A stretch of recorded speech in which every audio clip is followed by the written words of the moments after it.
ఏమో టైం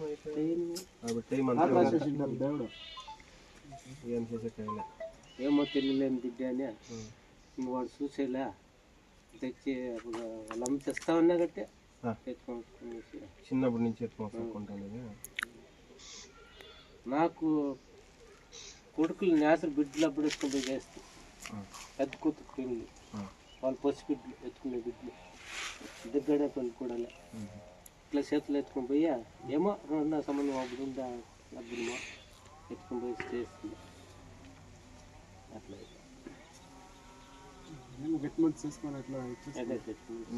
బాగుండన్న. ఇది మాది సీతాపండు ఇంట్లో ముళబాగులో మా తొక్కునింట్లో అయినంతా మీకు హెల్ప్ చేస్తానమ్మా. ఇద్దరు ఆరాముగా బాగా తినుకొని ఆరాంగా ఉండండి. ఫస్ట్ ఏమైనా వస్తే మర్చిపోకుండా ఉన్నాయి.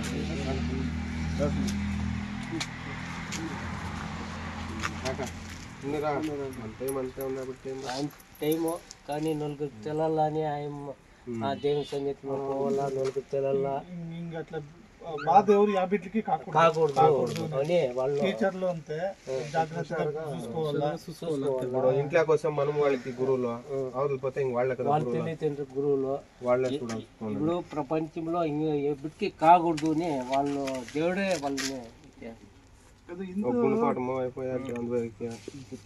బాధలు ఉన్నప్పుడు కూడా బిడ్డల్ని ఎక్కువ రంపిల్లా అనే ఒక ఆశ ఉండేలే. మీరు ఎంత కష్టంలో ఉన్నా కూడా బిడ్డని టూర్ పంపిస్తున్నారు కదా. సార్ వాళ్ళు పోయినది కూడా తెలీదు. వాళ్ళకి తెల్లి బిడ్డకి చెందుకి బిడ్డకి పైత తయారు చేయాలని ఎప్పుడో ఒకనాడు పోతా ఉండే మా అప్ప అని వాళ్ళ చిన్నయ్య గారు ఉన్నారు అని పోతా ఉండే. అమ్మ నీ కొడుకు కలిసి నీకు ఎంత భయముందో పోయిరా అని చెప్తా ఉంటుంది. దూరం ఎలా చేయాలి మనము వచ్చిండ్రు అందరూ చూసుకో. ఏమో సాకినారా నెమ్మదిగా ఉండండి. ఏమో అయిపోయింది ఉన్నారు బిడ్డలు నాకే బిడ్డలు ఉన్నారు. ఏమిటే నువ్వు సాకిన బిడ్డ కదా బాధ అనేది కన్ను బిడ్డల కంటే తెచ్చి పెంచుకుంటాం చూడే అది వేరే ఆడబిడ్డ ప్రతిసారి ఇంట్లో పారాడుతా ఉన్నారు. భోజనం పెట్టిన దానికి మా తాత నాకు తెలిసిన విషయంలో మా బిడ్డ పెంచుకుంటాం అనుకుంటాను.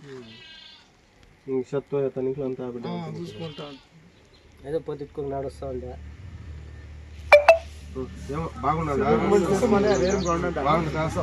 తినండి టైంకి ఆరాంగా ఉన్నాడా బాగున్నా బిడ్డ మంచి